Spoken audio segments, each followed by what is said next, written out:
Welcome back to Take Care with the Rowing Therapist. I'm your host, Danielle. With me today is Professor Thomas Seyfried. I'm honored to bring you a conversation with Dr. Seyfried. He's a professor of biology at Boston College and a leading researcher who challenges how we think about cancer. For decades, he's been studying what really drives cancer at the deepest level of our cells. Instead of seeing cancer only as a genetic disease, he argues that cancer begins as a problem of energy metabolism when our mitochondria, the power plants of our cells, stop working properly. This perspective opens up a whole new way of looking at both prevention and treatment.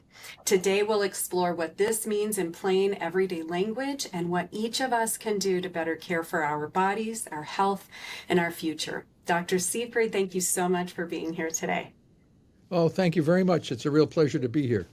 Well, thank you so much. So to get started, for those that are hearing about your work for the first time, can you explain in everyday terms what it means to say that cancer is a metabolic disease rather than a genetic disease? Yeah, well, let's just first define what cancer is. Cancer is cell division out of control, or what we call dysregulated cell growth, as opposed to regulated cell growth. Our tissues in our bodies, we turn over cells all the time in the colon and different organs. But the new cells that come to replace the older dying cells are regulated in their growth. In the case of cancer, it's a dysregulated growth. So the question is, what is responsible for dysregulated growth? Is it mutations in the nucleus of the cell that we hear about all the time, that cancer is a genetic disease? What does that mean? It means that there are mutations. The nucleus contains chromosomes. The chromosomes contain genes. The genes contain DNA. And mutations in the DNA are thought to elicit or be responsible for dysregulated cell growth. According to the somatic mutation theory, which is the dominant theory for cancer today and is supported by the NIH website, National Cancer Institute, says cancer is a genetic disease caused by mutations in the DNA of chromosomes leading to dysregulated cell growth. And as the result of that, we have a multi-billion-dollar pharmaceutical industry supporting new therapies and approaches based on cancer being a genetic disease called the somatic mutation theory. The work that Otto Warburg did years and years ago in the 1920s, a giant in the field of biology and biochemistry, he said all cancers are start from a defect in their ability to use oxygen for energy, and thereby are to grow, they must use this ancient fermentation energy, which doesn't require oxygen. And he said that's because the organelle in the cytoplasm, the mitochondrion, is defective or dysfunctional in some way, allowing the cell to fall back on this ancient pathway of fermentation. Fermentation energy was what was in our atmosphere 2.5 billion years ago before oxygen came into the atmosphere.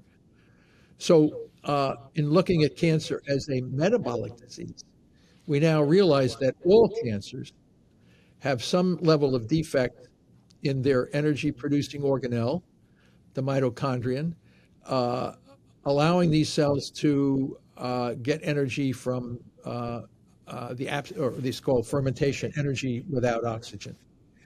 And what we see is that every type of cancer, all are different with respect to their nuclear genetic abnormalities, but all are similar with their respect to the reliance on this fermentation energy without oxygen. And therefore, the common defect in all known cancers are a reliance on, or let's put it this way, a replacement of oxidative phosphorylation, energy with oxygen, with energy that can be done in the absence of oxygen. So cancer cells can grow in the absence of oxygen. Normal cells die in the absence of oxygen. Cancers, if we use a poison called cyanide. People, you talk about cyanide. They drank the Kool-Aid laced with cyanide, and everybody died. Cyanide poisons energy through the use of oxygen. Oxidative energy, cyanide poisons that and kills you very quick. Any organism or cell using respiration oxygen will be killed by cyanide. Cancer cells can grow in presence of cyanide. So they can grow without oxygen or they can grow in cyanide. This is dramatically different than the normal cells. And that reliance on this fermentation energy allows these cells to grow in a dysregulated way. So cancer now, we now know, is a mitochondrial metabolic disease, a disorder of the energy metabolism of the mitochondria leading to dysregulated cell growth, not the mutations in the nucleus. So there's been many experiments now showing some cancer cells have no mutations. We now find these so-called driver mutations in normal cells that don't have dysregulated cell growth. And the nuclear mitochondrial transfer experiments clearly prove that cancer cannot be a genetic disease. So that means we have a big conundrum here. The federal government, the National Cancer Institute say it's a genetic disease, but the scientific evidence says it absolutely cannot be a genetic disease. So we have this big problem. People, if you ask people on the street what's cancer, oh yeah, it's a genetic disease. Why? Because they've been saying that for the last 50 or 75 years, and therefore it must be true. It's not true. And the reason why we have 7,000, the reason why we have 1,700 people dying from cancer every day in the United States, which is 70 people per hour dying from cancer, is because people they say it's a genetic disease. Once you realize it's a metabolic disease, you can target the two fuels that drive the dysregulated cell growth and effectively manage the tumor with minimal or no toxicity. And that's the big challenge that we have. And this is what, so you either look into the science and see that we are correct, or you simply ignore it and you don't want to talk about it. Yeah, thank you for sharing that. So talking about mitochondria, which you describe as the power plants of our cells that direct that energy, what happens when they break down and why is that important? Well, as I said, when they break down, it has to be chronic, not acute. Okay. Acute breakdown or shutdown is cyanide. Cyanide shuts down mitochondria acutely. Okay. And that kills, right? We die. Mm-hmm. Cells die. Mm-hmm. But it's the chronic disruption of the mitochondria. Chronic mitochondrial dysfunction allows the cell to transition slowly over periods of time to increase this ancient pathways of energy called the fermentation, energy without oxygen. But it takes time for that to happen, sometimes years for that to transition over. Once that cell enters into the fermentation metabolism, it grows out of control. Why does it grow out of control? Because the mitochondrion controls the differentiated quiescent state of the cell. So that's the organelle that controls the destiny and existence of the cell. And when that organelle becomes corrupted over time chronically, it loses control. And the cell now, the regulatory control of the cell is no longer there. And the cell falls back on ancient pathways that existed before oxygen came into the atmosphere. So the cells that existed at that time grew out of control. Dysregulated cell growth was the characteristic of all cells at that. There was no mitochondria. Mitochondria didn't come until the fusion of archaeobacteria to form metazoan complicated multicellular organisms. But before that, everything grew out of control and was driven by a fermentation metabolism only because there was no oxygen in the atmosphere. But those pathways exist in all cells of our body today. They're just very minor. They don't really are not needed, except for short bursts of interruption, like a heart attack when we can't breathe, our bodies fill up with lactic acid and succinic acid. These are the waste products of fermentation metabolism. And if we don't air them back into our lungs, we die. But if air comes back into the lungs, we can breathe again and we can survive. But for that short period of time, you see a tremendous increase in fermentation waste products, which are the lactic acid, lactate, and succinic acid or succinate.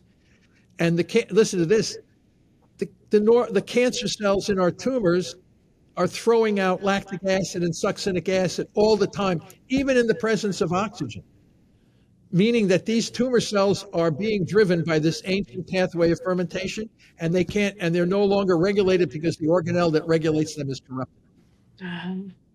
Wow. So are there warning signs for people that their mitochondria is being chronically damaged? Like, are there symptoms associated when they should start paying attention or caring about metabolic health? Yeah. So the question is, what effective ways what can we do to what's the best way to cause chronic damage to oxidative phosphorylation?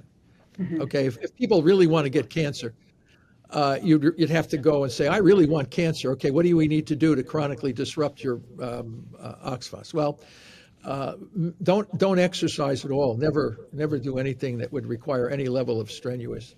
Make sure you smoke a lot. Make sure you're under a lot of chronic stress. Make sure you eat large amounts of highly processed carbohydrates. Make sure you get obese. Obesity is now replacing smoking as a risk factor for cancer. Diabetes is also helpful. Get type 2 diabetes. That will put you on a faster track. Make sure you're obese with type 2 diabetes. Don't exercise. Make sure you have no friends and you're stressed out all the time and you don't have good sleep at night. And you eat large amounts of crap food. So this will put you on the fast track to get dysregulated damaged mitochondria and leading to cancer. And if you don't get cancer, you'll have to be satisfied with diabetes or dementia or one of these other kinds of chronic diseases. They're all linked to what we call chronic disease, all linked to mitochondrial dysfunction in one way or another. Yeah, I'm appreciating that you're bringing that up because so many, including our mental health, are tied to the mitochondria, and just appreciate you sharing that and wondering if you wouldn't mind sharing a little bit more about, how we can protect our mitochondria and keep it healthy. I know you're kind of alluding to that in how you would get cancer, right? Like not exercising, we can draw those conclusions, but specifically like your research, what has it taught you about healthy living? Well, if you keep your mitochondria healthy, it's hard to get cancer. Doesn't Okay. mean it can never happen. It just means that it's more difficult. It's also hard to get type 2 diabetes, coronary artery disease, neuropsychiatric problems, dementia. All of these are in one way or another linked to mitochondrial dysfunction. So we have to go back and ask what our Paleolithic ancestors did. Our paleo 500,000 years ago, people say, well, how do you know what happened 500,000 years ago? Nobody's alive to tell us. But we have ancestral tribes, tribes of people living on the planet who follow these ancient traditions of their culture. And the studies of those people showed cancer was extremely rare. They did not have the same kinds of chronic diseases that we see in Western society. They mostly suffered from injuries and inflammation and infections and this kind of thing, which is what killed our Paleolithic ancestors because they had no antibiotics or orthopedic surgeons to fix them. But those guys who could live, survive childhood and live, they could live just as long as we could. It's just that they would be dying from old age and things like this. But you keep your mitochondria healthy by, again, exercise, good sleep, don't get too stressed out, fasting, what we call water-only fasting or intermittent calorie restriction enhance the if you burn ketone bodies and fatty acids, you can keep your mitochondria healthy. Tumor cells can't burn fatty acids or ketone bodies. That's why we know how to kill them without toxicity. But the idea is if you keep your mitochondria healthy. Now, in Western society, we're bombarded by microplastics, forever chemicals, lack of exercise, emotional stress. All of these things will damage the structure and function of the mitochondria. So we have to know pretty much now. We don't have to live exactly as our Paleolithic ancestors. We don't have to go out and kill deer and cows and eat the animals that they did, because we have meat processed and things like this. But it's the kinds of foods that we eat. Are these organic foods, or are these highly processed foods? We used to just eat whatever we could find growing on a bush or dig it out of the ground or kill an animal. Now our food industry is everything is high convenience for us. You have DoorDash and you have everything. You don't even have to go out and exercise to get the food. It comes right to you. Who knows how healthy this stuff is? They say it is, but it's not. May not be. So we don't know. But all I know is that if you keep your mitochondria healthy and burn ketones, ketones are a super fuel for mitochondria. It really enhances their health. Our bodies generally don't burn ketones. That's why we developed the glucose ketone index calculator, which is the GKI, the glucose ketone index. If you can keep your GKI levels low, like below 10, you can probably prevent the majority of cancer. I would say below 20. Most members of our society are 50 to 500, which puts tremendous stress on the mitochondria. So this is why we're developing a new tool called the GKI, the glucose ketone index. And you can see what exercise does, what water-only fasting does. You can see what lowering stress. You can actually watch your GKI change in the direction depending on what you plan to do to your body. So if you go out to drink a gallon of sweet tea or Coca-Cola and pound down a big pizza, you watch your GKI skyrocket. It's okay to do that periodically, but to live in that zone, you're definitely on the fast track for cancer, dementia, type 2 diabetes, obesity. You can put the whole list of them right there all together. They all they're all originating from one thing that's called mitochondrial dysfunction. Keep your mitochondria healthy, and you could probably reduce significantly the risk of all of these other chronic diseases. Wow. Yeah, I'm interested in wanting to know more and have you tell us how do you measure your GKI? I know how to test for ketones, but what's this new GKI? Tell us.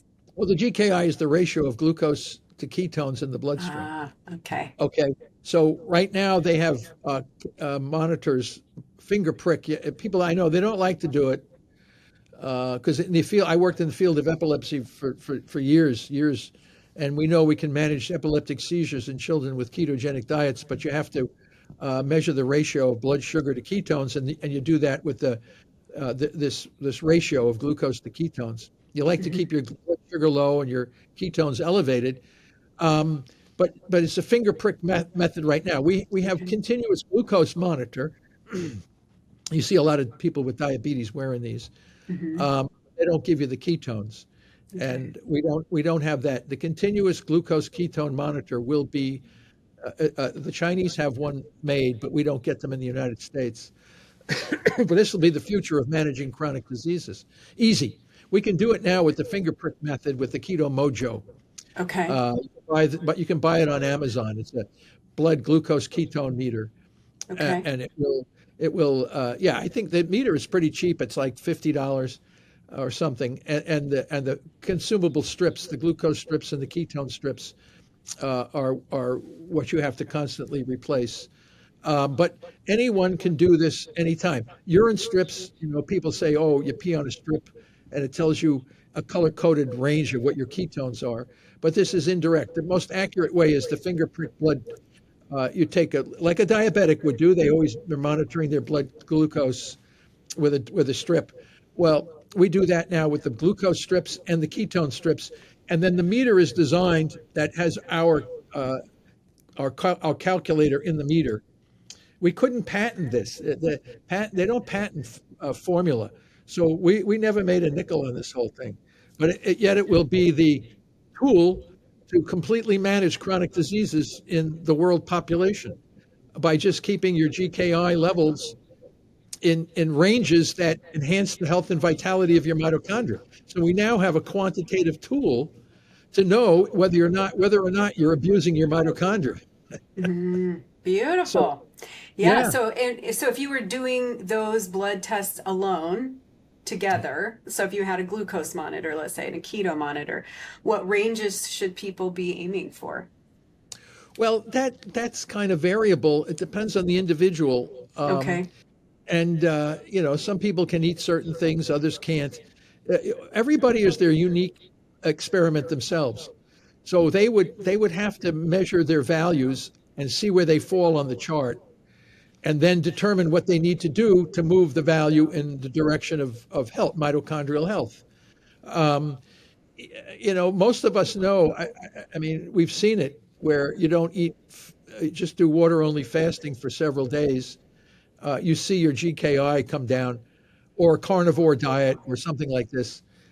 You can see over a period of several days the numbers start coming down and down. There's a zone of what we call prevention. You keep your zone, I would say, below 20, between 10 and 20, or in that zone. A lot of exercise, a lot of foods that have very low carbohydrate, sugar contents, and Mediterranean diets and these kinds of things.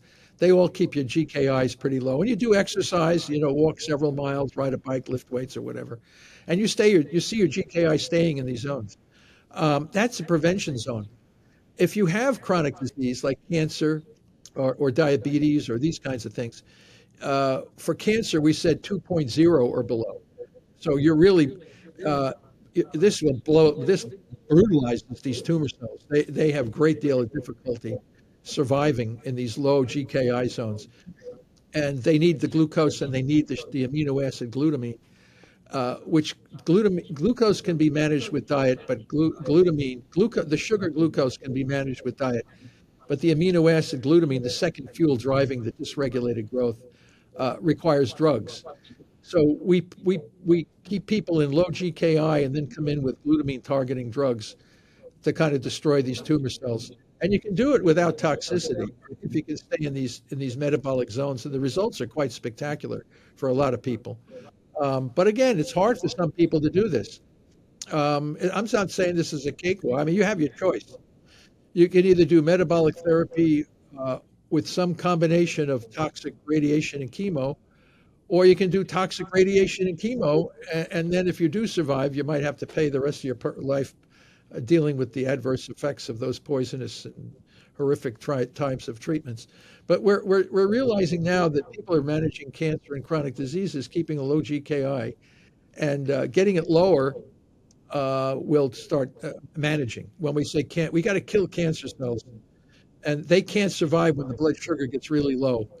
Our brain sucks it up, and then you go out and walk around, and your muscles suck up the sugar, and the poor cancer cells get marginalized and die. And then you come in with a glutamine targeting drug for a short period of time, and you can just destroy with a large amount of these cancer cells. But you have to do it strategically over months. Okay. It doesn't happen overnight. But you're not harmed. It doesn't harm you. The rest of the body, the rest of your cells get super healthy as you're killing the tumor. So you actually emerge from the treatment much healthier than when you started. So we're Nice. starting to see that. That's a really nice way to do it. Yeah, great. And in your research, any powerful stories you can share of people really changing their outcomes through these approaches? Yeah, well, we've seen it with Pablo Kelly, who came to me in 2014 with a glioblastoma, and we were young. We were new. We weren't young, but we were just learning about this whole thing. And he didn't want radiation, chemo, or even surgery. He was a young man. He led a hard life. He said a lot of drugs and alcohol.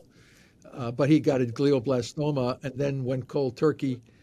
and it got his GKI down real low, and the tumor that was considered inoperable after 2 years became operable. So living 2 years with a glioblastoma is a challenge in itself, because this is the kind of tumor that killed John McCain and Ted Kennedy and former President Biden's son.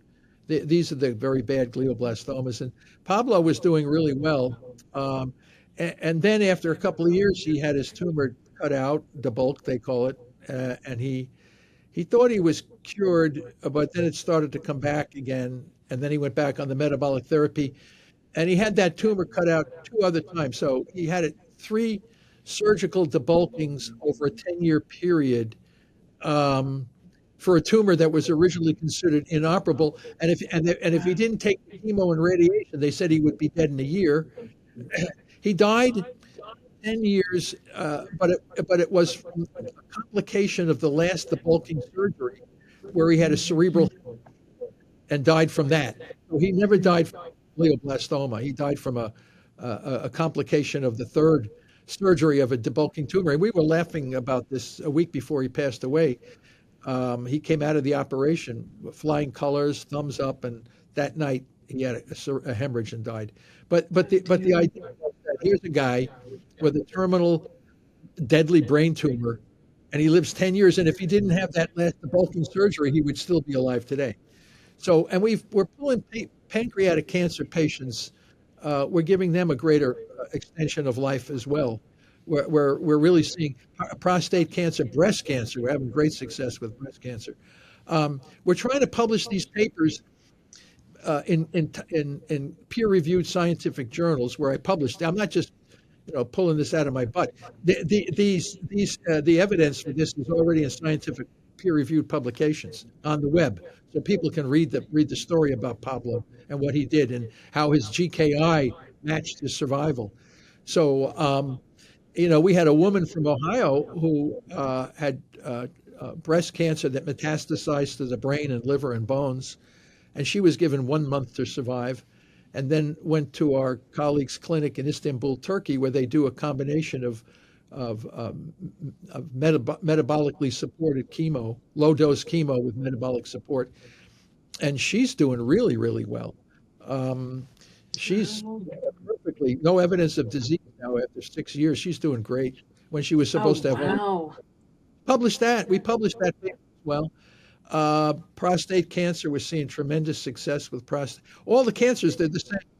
They're not all different from each other. They all are dependent on the sugar glucose and the amino acid glutamine, and they can't burn fatty acids or ketones. So the whole concept of cancer being a difficult disease is nonsense. If you know that it's a metabolic disease, then you know how to manage it. But if you think it's a genetic disease, then you're treated with toxic poisons and mutilations and all this kind of stuff. So, and this is the great tragedy. We have 1,700 people a day dying from cancer in the United States, and about 50% of these people are dying from the toxic treatments they receive. This is nuts. This is crazy. Crazy. Yes. It's a tragedy. It's a tragedy of monumental proportions.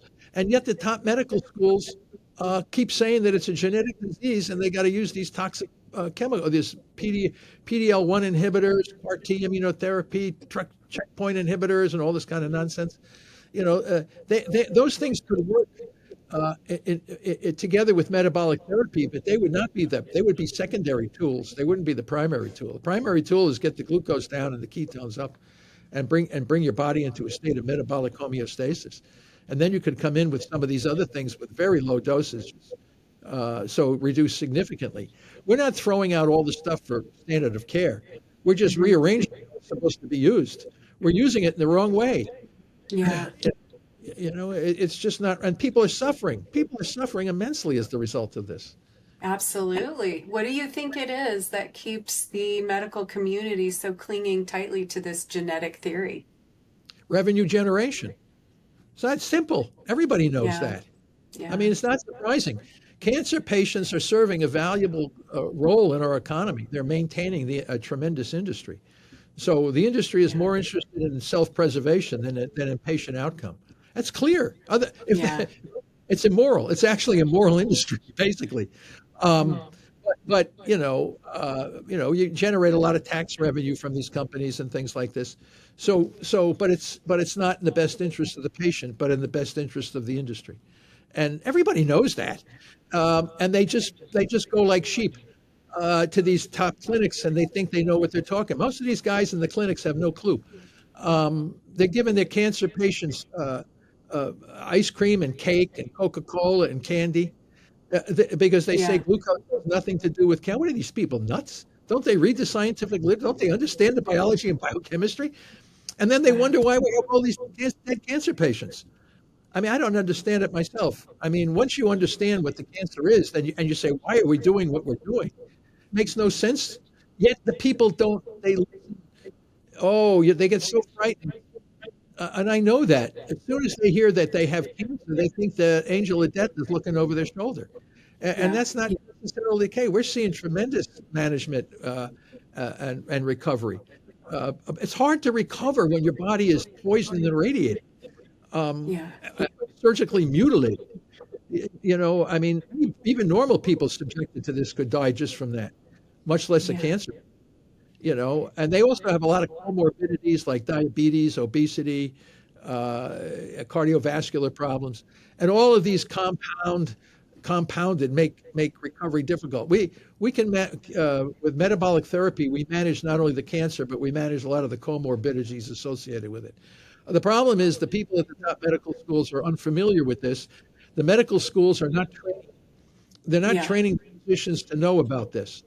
And Yeah. therefore, the physicians come out, they spend years, studying how chemo or radiation can be used without killing the patient, but they're not knowing that with the biology or biochemistry of the disease. And when they are told, they say it's a genetic disease, nothing we can do, we have to radiate and poison people.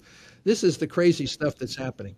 So, Yeah. but once they become educated and know the biology and biochemistry, they're going to scratch their head and say, "What did I do to these poor people? How could anybody ever like?" You got to start thinking. You Yeah. know, and we don't have too many thinkers. We just have And people that. that's You are absolutely hitting at one of the really important pieces of this, I think, and that's the mindset around it. We have this medical industry that's taught to be the expert, that they know everything, that they're really memorizing what they are presented with to learn.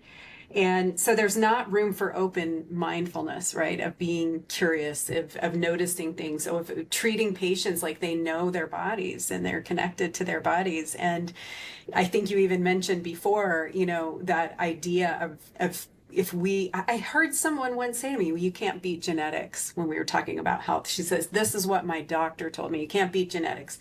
And I just could appreciate for that moment, like how much that shapes her lens of what's available to her, what she can do about it. We just literally accept things. And I really do think there's a connection in that, right? What we're thinking is possible. Like even saying, oh, I could never do a keto diet, it's too hard, is a belief that we can subscribe to Well, or not. Like well, you said, you could do that or you could do the hard way. Yeah, go ahead. no, but that's another misconception. They've made this keto stuff. It's not. We get great results with calorie restricted Mediterranean diets.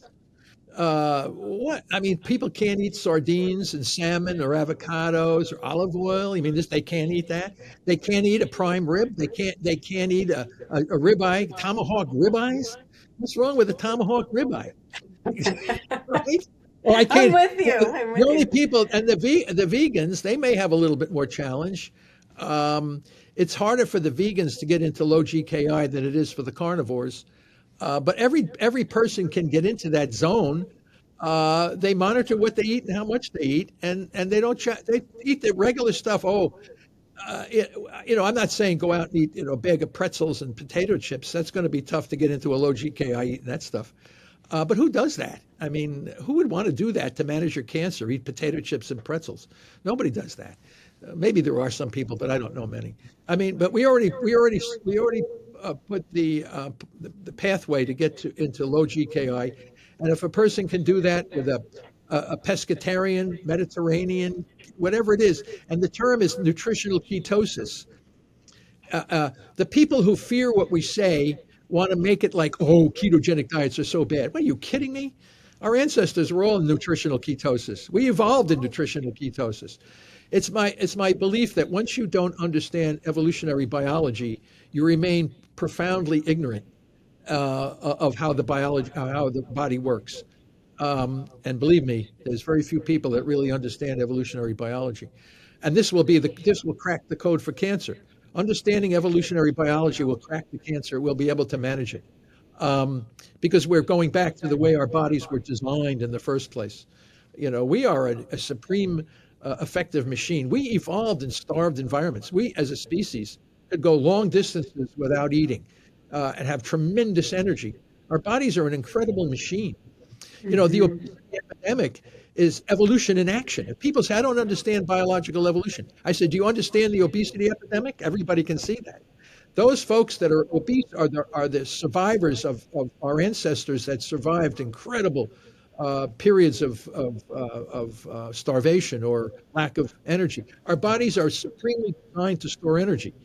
That's how we evolved. Now, when we have an environment loaded with highly processed carbs, our bodies are storing all this energy in the event of a famine or something. And we have there's no famine. We just get more and more carbs, and we get fatter and fatter, and we get more and more unhealthy. Cancer, dementia, diabetes, cardiovascular disease, neuropsychiatric problems. They're all related to the same thing. They're all related to mitochondrial dysfunction. So, and cancer is the big dog in the whole group. So, but it's all linked. It's all linked. And if you don't understand evolutionary biology, you're going to be one of those statistics in the end. Yeah, yeah.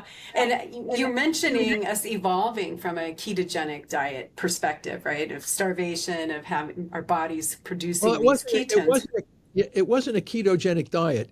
It was just foods that had very little carbohydrates in it. Yes. Okay. Thank you for that distinction. We didn't have delicatessens on every corner in the Paleolithic period.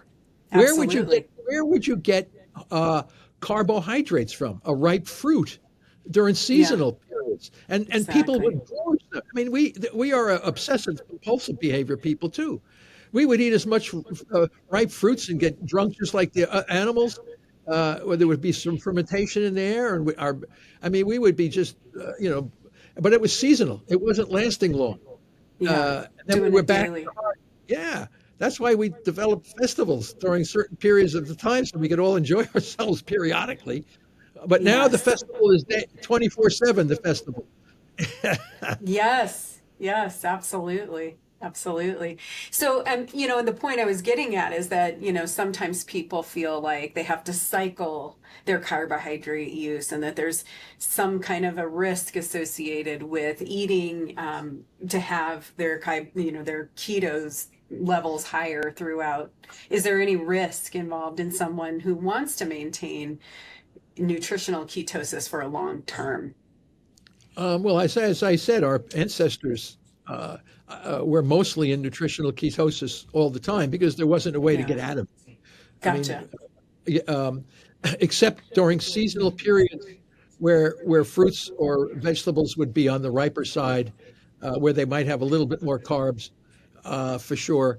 But that's our natural state, is nutritional ketosis. And that's why the GKI values, we're trying to bring the modern man back into the Paleolithic man, but biologically, but knowing that we now have a lot of choices to keep ourselves in nutrition. Our ancestors were there; they had no choice. This was their state of existence. It took a lot of energy to run down and kill a buffalo or elk or whatever else you're going to do.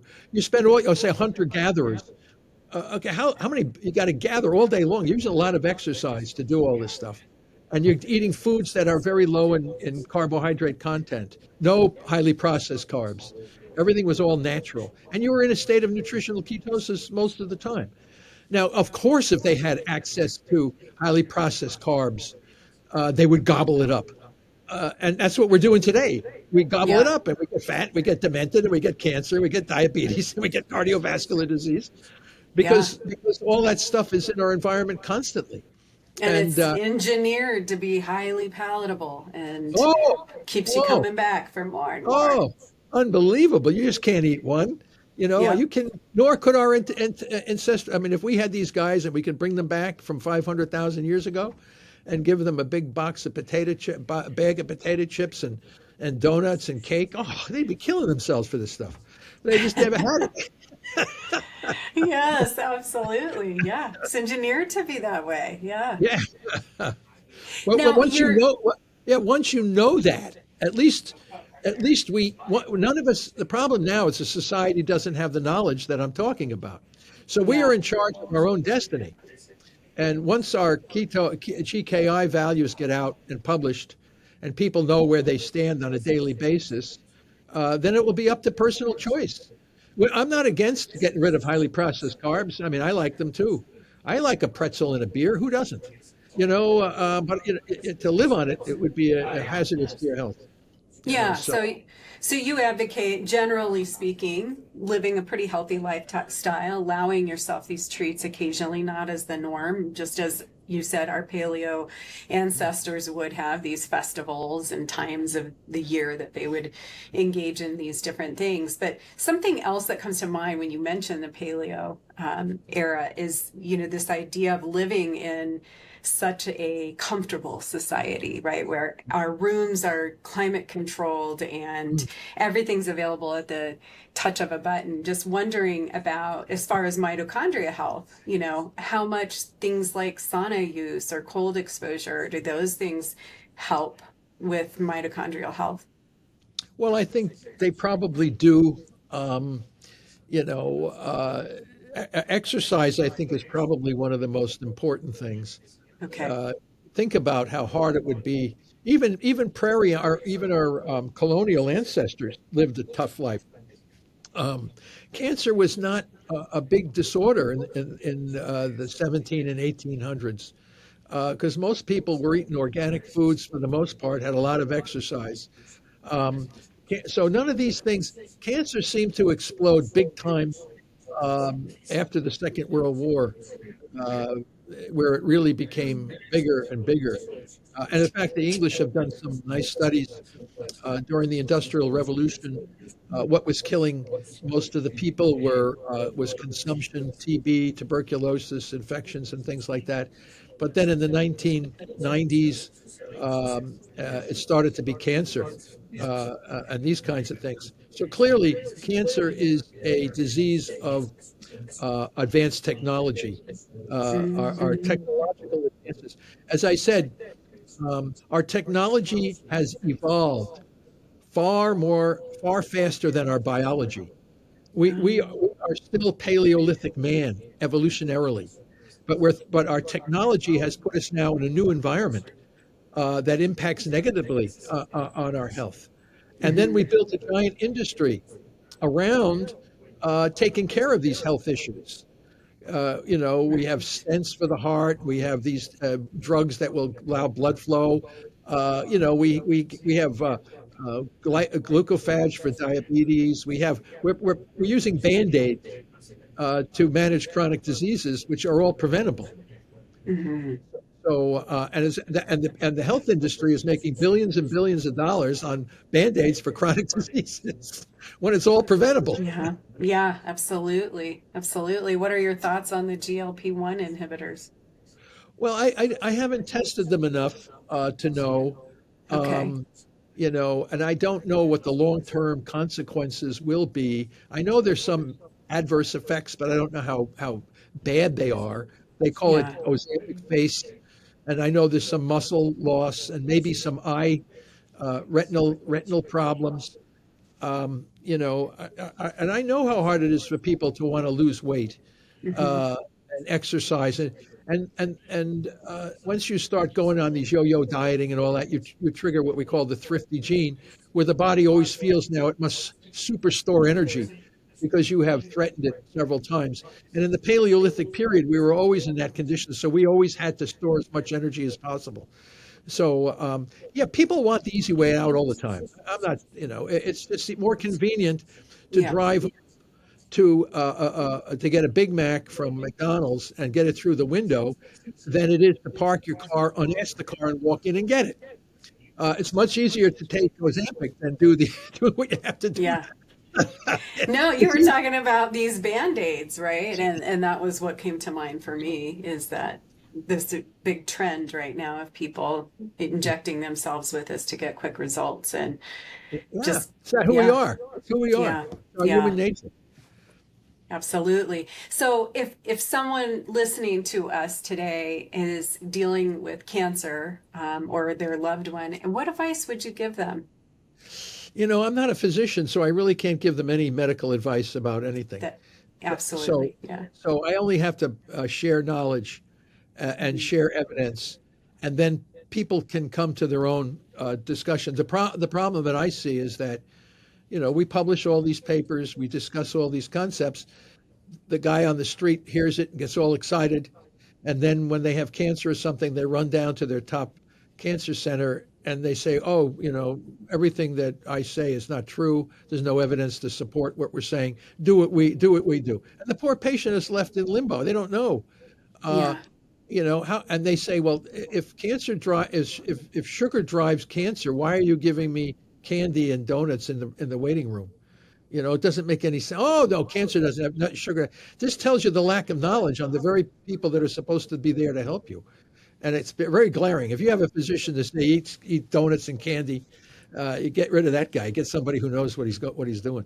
We're trying to train people. We're starting a new society of metabolic oncology that's going to try to train physicians to help cancer patients in the true way to manage their disease without too much toxicity or disruption of their health. Because I feel bad because we do have millions of cancer survivors who have taken traditional medicine, but they're often very damaged in some way or another. They have a lot of adverse effects from the treatments. They have bone issues, neuropsychiatric problems, digestive problems, hormonal imbalances, weak bones. They have a lot of different things that put their quality of life at a lower level for those who never had to deal with that in the first place. So I think if people know what to do and how to do it, which is based on the hard science, not on crazy stuff that people read about, um, that you're in charge of your own destiny. And if you know yeah. what to do and how to do it, then you put yourself at a lower risk for these chronic diseases. Yes, I believe that movie First Do No Harm kind of showcases that, right? I don't know if you're Well, that familiar with was that or if you've seen it. Yeah, oh yeah, Yeah. I know that. I know the people in there. Okay. It was based on my late friend John Freeman. He was a leader in the field of ketogenic diet for epileptic seizures. And Jim Abrams, who's recently passed away, was the movie producer. He produced the airplane movies. His son Charlie almost died from chronic epilepsy, and they started the Charlie Foundation based on Charlie's experience using metabolic therapy, basically ketogenic diets, to manage epileptic seizures. And Meryl Streep, the famous movie actress, portrayed the mother in the story. But it was all based on Johns Hopkins, which was the leading institution for using keto metabolic therapy for managing seizures. And what I worked in that area for many years, and that's we transitioned over to the cancer because we can effectively manage cancer using similar strategies, but we have to bring in drugs to target the glutamine, which is not an issue for epileptic patients. So we just modified a strategy. And those kids, I saw them. They would have breakthrough seizures, even if blood sugar went up just a little bit. See, Yeah. with cancer, you can drink a Coca-Cola and you can't all of a sudden see your tumor grow fast. It's not like a breakthrough seizure where you see it immediately in the child. But the tumor will grow when you drink Coca-Cola. There's no question about it. The problem is you Mm. can't see it as readily as you can see an epileptic seizure. So we use similar. It's metabolism basically, energy metabolism, how to wield the power of our own bodies, and know how to manage things that are at a kilter. So we want to bring bodies back into metabolic homeostasis, and that's what we try to do to manage these chronic diseases.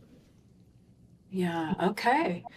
Yeah. So you knew them personally. I was just thinking about that movie because of the way Meryl Streep is treated when she wants to try some alternative with the doctor. She's almost like shamed by them. And Well, so, it's still today. It goes yeah, absolutely exactly the same in the cancer clinics, yeah, almost yeah. exactly the same.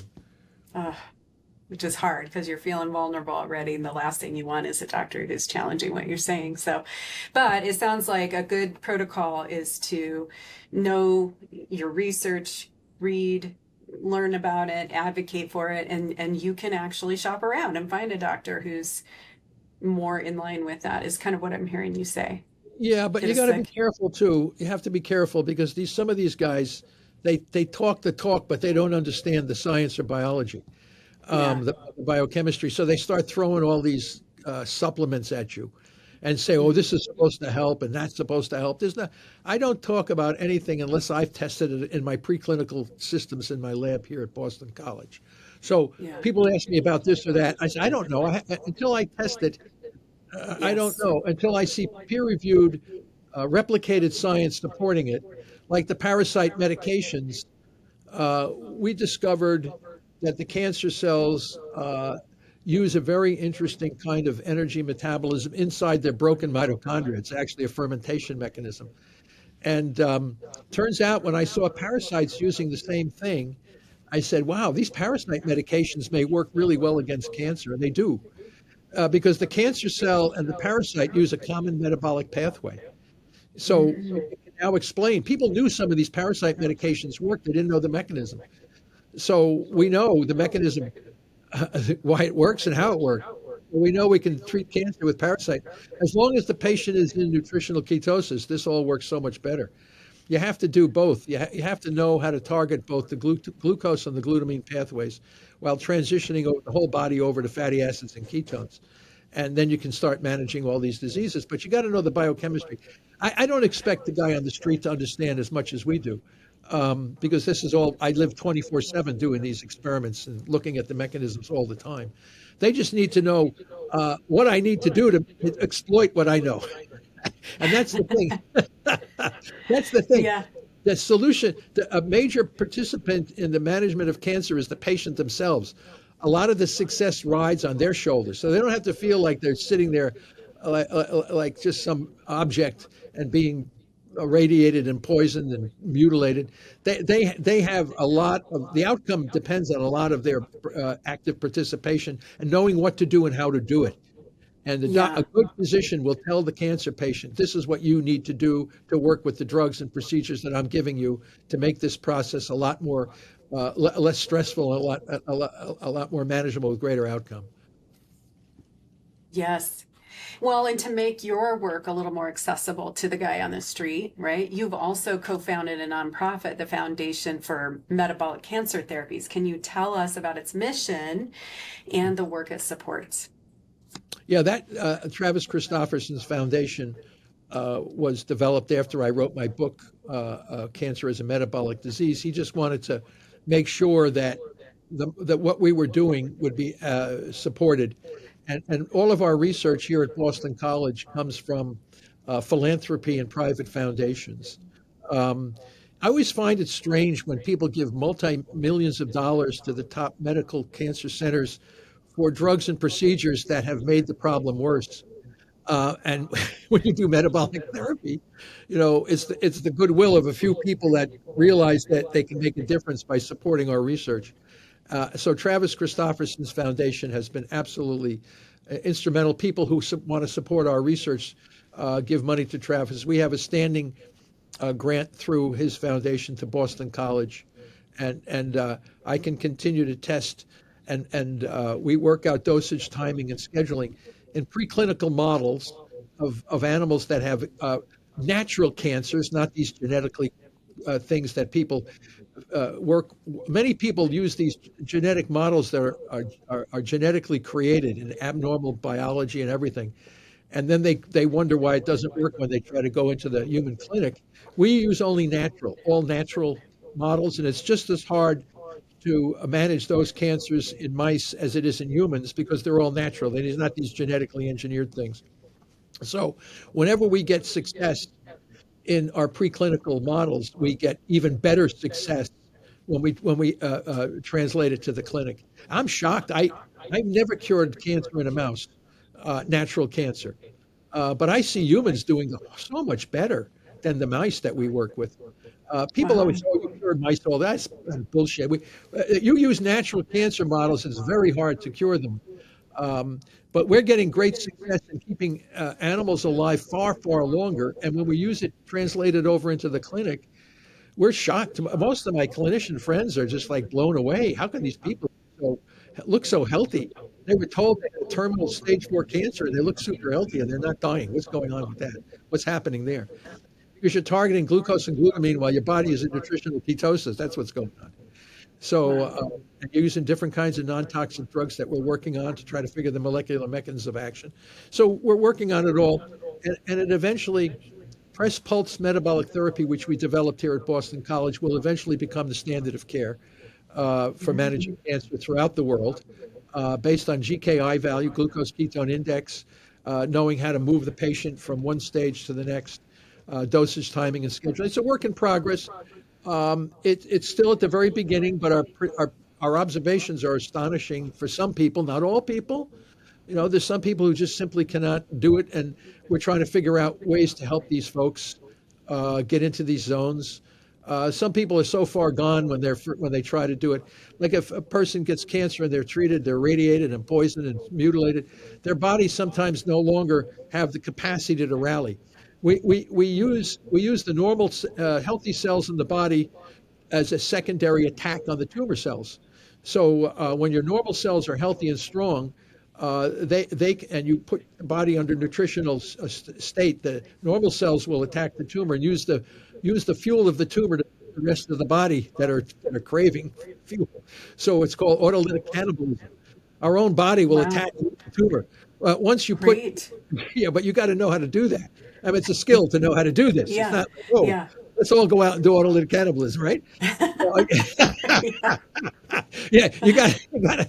Okay, you want to start? Don't eat any food for 21 days. Just drink a little water. Oh no, I don't want autolytic cannibalism. I forget. Is there anything easier you can tell me? Yes.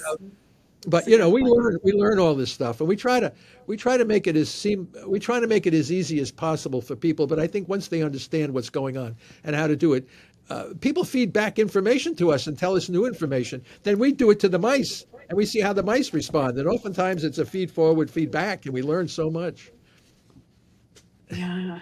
Yes. And you have a podcast channel yourself, right? On talking about cancer. Yeah, it's I have we're doing Instagrams and doing this kind of stuff. Um, Okay. we're trying to get the word out, and we like questions because a lot of people have questions. Like I did this and it didn't work, and I have physicians that help me. We have physicians that understand the concepts, so they always help people walk through the process. I can't tell people, as I said, I don't have a license to practice medicine. I don't, tell a person who's got, 5 bypasses, go out and run a marathon to get healthy. We don't do stuff like that. I mean, everything has to be staged. Yes. Everybody, we do my colleagues do a comprehensive blood work on people, knowing how far out of homeostasis they are, because for a lot of information can come from the blood. You can see exactly if you're in the range of health from all the different constellation of markers. And then once we know that, then we slowly move the body into a better and healthier state gradually. And then we only introduce drugs and procedures as necessary. And we can Nice. use non-invasive imaging and other procedures to assess whether or not the tumors are responding. You don't have to stick them and get tissue and create inflammation, possibly spreading cancer around the body. You have no evidence of what does no evidence of disease mean? You don't see any tumor anymore. Using PET scan, CAT scan, or whatever kind of scans you want to use. And the basic thing we always say, how do you feel? How do you feel? People ask that. I have stage 4 cancer. How do you feel? I feel great. Oh, how do you know you have stage 4? I know the guy told me. He says, "Where's the evidence?" He says, "Well, they can't find any evidence anymore." So they said I was terminal, and the next thing you know, he's like Pablo Kelly. Oh, you're terminal, Pablo. Well, we're all terminal to some extent, but Pablo's still around for years and years and years. I thought I was terminal. Yeah. Now he got married and had 3 children, A terminal cancer guy getting married and have 3 children. And if it wasn't for the cerebral hemorrhage that he had, he probably would have still been alive. So, but Wow. he was terminal. He was considered terminal. What does that mean? What is that kind of a? It's an impending doom that does not necessarily have to happen if you do metabolic therapy. So, Hmm. and I don't know.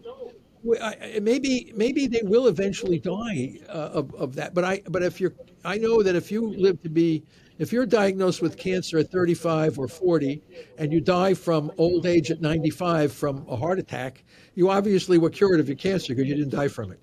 So how would you know any other way? It's, Yeah, it's a good right? point. It's Yeah. called quality of life. How long can you live with a higher Mm. quality of life? You may have to give up a few things that you previously thought were great, but we can manage these diseases once we know what to do and how to do it. Yes, yes. And you mentioned you like getting questions. You have your Instagram. How do people reach you? Well, they could email me. I try to give them information. I ask for a small Okay. donation to Travis, but a lot of the people that contact me are they're not people of means. Let's put it that way. Um, Okay. and whatever they feel they can give. Sometimes they don't give anything. I always say if you want to help us, um, don't if you find your life getting better and you're feeling better and your tumors are shrinking, then you might want to support it. Why give money to somebody if it's not going to help you, right? Nice. Yeah, Right? very I'm not true. I'm not Yeah. in the business to make money. We're in the Yeah. business to see how long we can keep terminal cancer people alive. I like to Yeah. prove it. I like to target the term terminal.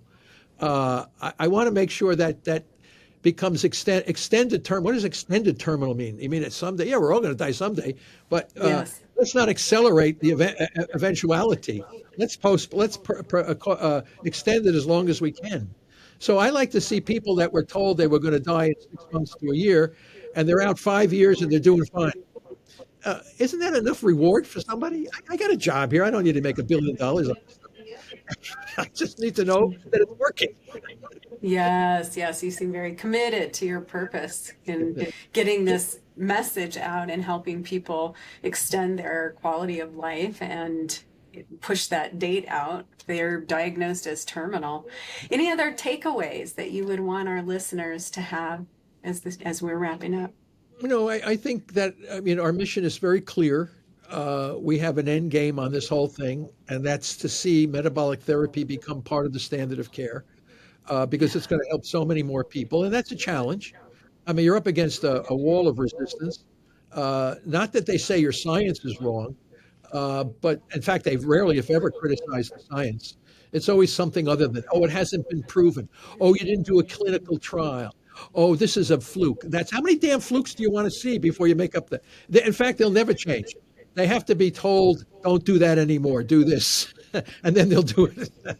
So yeah, it's a challenge, but it's an Yeah. interesting one because it works, and we're seeing.